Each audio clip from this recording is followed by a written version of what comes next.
السلام علیکم پیارے بچوں، امید ہے آپ سب خیریت سے ہوں گے۔ آج میں آپ کو ایک بہت ہی پیاری سی کہانی سنانے والی ہوں جو کہ میں نے ایک کتاب میں پڑھی تھی۔ ایک دفعہ کا ذکر ہے، ایک گاؤں میں زیب نام کا ایک بچہ رہتا تھا۔ اسے شکار کا بہت شوق تھا، لیکن اپنے گاؤں میں اسے کوئی اچھا شکاری استاد ملتا ہی نہیں تھا۔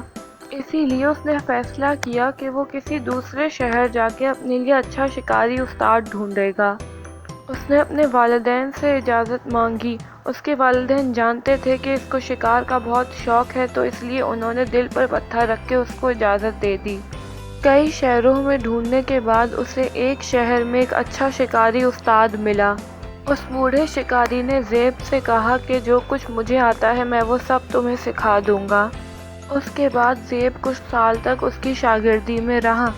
اب زیب بڑا ہو چکا تھا، تو ایک دن اس کے استاد نے کہا کہ تم ایک اچھے شکاری اب بن چکے ہو، تمہاری شاگردی اب ختم ہو چکی ہے۔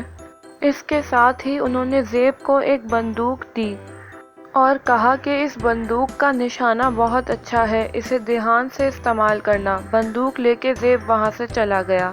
جب وہ جا رہا تھا تو آہستہ آہستہ جنگل میں بہت اندھیرا بڑھ گیا۔ اس نے سوچا کہ کیوں نہ وہ ایک درخت کی شاخ پہ آرام کر لے۔ وہ درخت پہ آرام کرنے کے لیے چڑھا کہ درخت کی اونچائی سے اس کو ایک بہت بڑی آگ نظر آئی۔ اس آگ کے گرد 3 خوفناک دیو بیٹھے تھے اور آگ پر گوشت سینک کر کھا رہے تھے۔ زیب نے سوچا کہ شاید یہ دیو میری یہاں سے نکلنے میں مدد کر سکیں، لیکن کہیں یہ دیو اسے ڈرپوک نہ سمجھے، اس لیے وہ اپنی بندوق لے کر درخت سے اترا۔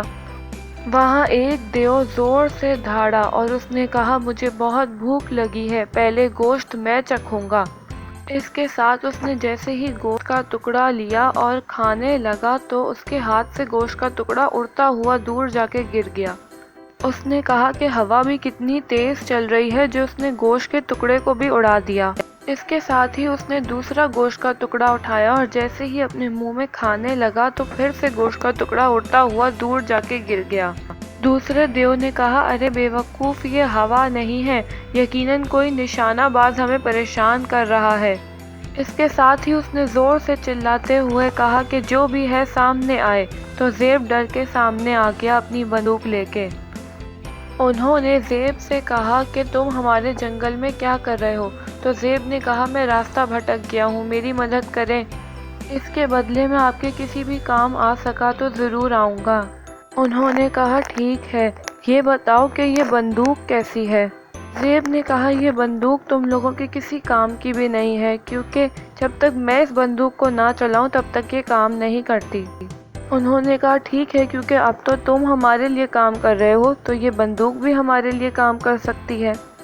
زیب ان سے کہتا ہے کہ میں تمہارے کس کام آ سکتا ہوں؟ ایک دیو بولتا ہے میں بتاتا ہوں، ہمیں ایک شہزادی کو آزاد کرانا ہے جو کہ ایک قلعے میں قید ہے۔ اگر تم ہماری مدد کرو تو ہم تمہیں اتنا پیسہ اور اتنا سونا دیں گے کہ تم اپنی ساری زندگی آرام سے گزار سکو گے۔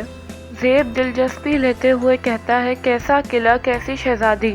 تو وہ دیو بولتا ہے کہ یہاں سے تھوڑی ہی دور ایک نہر ہے، وہاں ایک جزیرہ ہے۔ اس جزیرے کے بیچوں بیچ ایک قلعہ ہے جس میں ایک بادشاہ اپنی شہزادی کو قید کر کے رکھتا ہے۔ اس قلعے میں کوئی بھی داخل نہیں ہو سکتا کیونکہ اس کے ارد گرد ایک بڑا ہی زہریلا کتا پہرا دیتا رہتا ہے۔ تم اپنی بندوق سے اس کتے کو مار دینا تاکہ ہم شہزادی کو آزاد کرا سکیں۔ زیب نے پوچھا کہ تم لوگ شہزادی کے ساتھ کیا کرو گے؟ تو دیو نے زور سے دھاڑتے ہوئے کہا کہ یہ ہمارا معاملہ ہے۔ زیب نے ڈر کے رضامندی ظاہر کر دی۔ یہ کہانی کا صرف ایک حصہ تھا۔